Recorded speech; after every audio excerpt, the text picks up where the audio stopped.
ये बच्चों चलते हैं मेंटल मैथ कक्षा 7 के एक नए अध्याय पर। अध्याय नंबर 9 परिमेय संख्या। ठीक है, मैं हूं हरी सर और आप देख रहे हैं मेरा YouTube channel maths with Hari sir.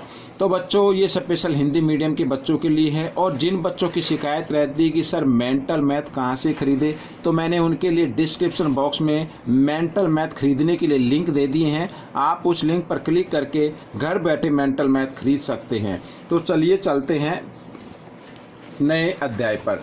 तो जैसा कि आप अपनी स्क्रीन पर देख पा रहे हैं परिमेय संख्या। ठीक है, सबसे पहले मैं आपको बता देता हूँ परिमेय संख्या होती क्या है। तो बच्चों परिमेय संख्या वो होती है जिसे हम P/Q की फॉर्म में लिख सकते हैं। ठीक है, और यहाँ पर Q जीरो के इक्वल नहीं होना चाहिए, यानी नीचे जीरो नहीं आनी चाहिए। साथ ही ये पूर्णांक हो सकते हैं।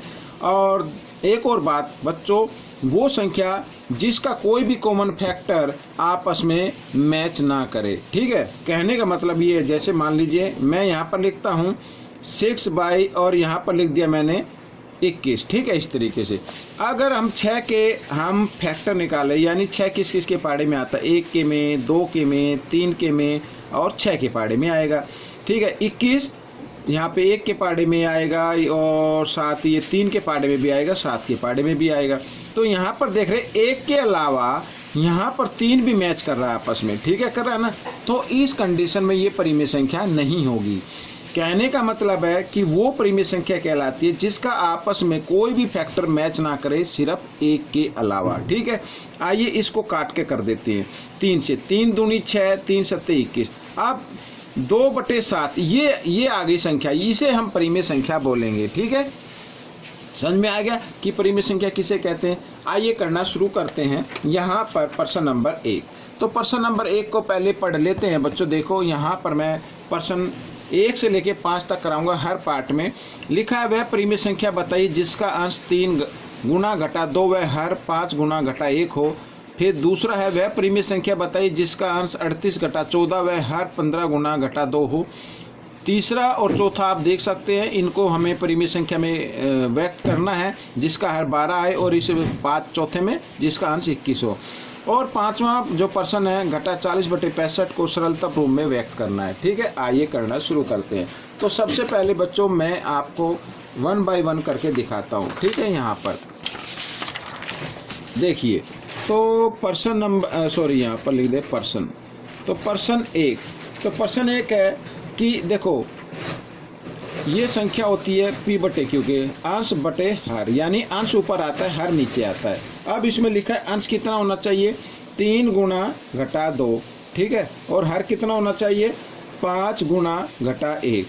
ठीक है, तो आइए 3 दूनी 6, लेकिन ये घटा है तो घटा का आ जाएगा, 5 एकम 5, ये भी एक तरफ घटा है तो घटा का आ जाएगा, घटा से घटा का निशान काट दिया, 6/5 ये आपकी संख्या आ गई, ये आपका आंसर आ गया। ठीक है, अब हम करेंगे प्रश्न नंबर 2।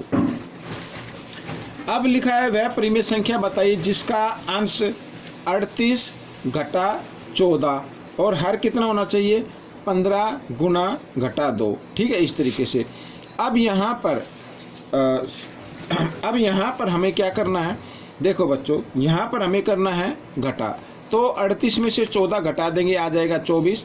ठीक है, बड़े नंबर के सामने कोई निशान नहीं लगाना। और ये घटा है, ये क्या है, जमा है। तो घटा जमा घटा होते गुणा में 15 दूनी 30। तो बच्चों ये आपका नंबर आ गया है। आप चाहे तो इसको काट कर भी लिख सकते हैं क्योंकि ये 3 के पाड़े में कट जाता है। कैसे, 3 अट्ठे 24, 3 ढाई 30, इस तरीके से। फिर 2 से भी आप इसको काट सकते हैं, 2 चौक 8, 2 पंजे 10। तो 4/5 भी आपका आंसर अगर निकाल लिया तो भी ये आपका आंसर ठीक होगा। बाकी आपका आंसर मैथ में हो सकता है ये आंसर मैच करे, मैंने देखा नहीं है। अब प्रश्न नंबर 3। ठीक है, प्रश्न नंबर 3 हम करने वाले हैं। अब इसमें लिखा है घटा 3/4 को ऐसी परिमेय संख्या के रूप में लिखो जिसका हर कितना होना चाहिए, 12 होना चाहिए। ठीक है, ये जमा का है, ये याद रखना। तो घटा 3/4, इसका मतलब 12 4 के पाड़े में आएगा, लेकिन कहाँ पे आएगा, 3 पे आएगा। तो हम क्या करेंगे, हर को जब 3 से गुणा किया है तो साथ ही अंश को भी 3 से गुणा कर देते हैं। 3 तिया 9, लेकिन ये घटा का है तो घटा और इधर ये 12। तो बच्चों ये आपका आंसर बनेगा। ठीक है, आइए प्रश्न नंबर हम 4 करने वाले हैं। इस प्रश्न नंबर 4 में लिखा है घटा 3/7 को ऐसी परिमेय संख्या के रूप में लिखो जिसका अंश क्या हो, 21 हो। अंश कितना होना चाहिए, 21। अब यहाँ पर घटा 3/7 है, ठीक है, तो इसका मतलब 21 3 के पाड़े में आएगा। कहाँ पे आएगा, वो हम उससे गुना करेंगे 7 से, लेकिन यहाँ पर भी 7 से। अब बच्चों देखो, लेकिन ये तो जमा का है और यहाँ पर घटा जमा घटा हो जाएगा, तो हम क्या करेंगे, घटा 7 से करेंगे, घटा 7 से नीचे वाले को भी करेंगे इस तरीके से, ठीक है, हर को भी। तो घटा घटा जमा, 7 तिया 21 और 7 सत्ते 49, ये घटा का आ जाएगा, ठीक है, इस तरीके से ये हो गया। अब हम करेंगे प्रश्न नंबर 5।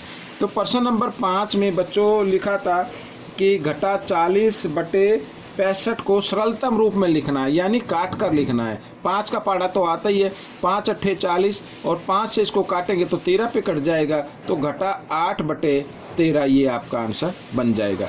तो बच्चों ये 5 प्रश्न हल हो गए हैं। आपको कैसे लगे मुझे ज़रूर बताएं, इसमें से सीखकर दूसरों को ज़रूर सिखाना है, ठीक है। मिलते अगले 5 प्रश्न पर, तब तक के लिए आप प्रैक्टिस करते रहे, दूसरों को सिखाते रहे।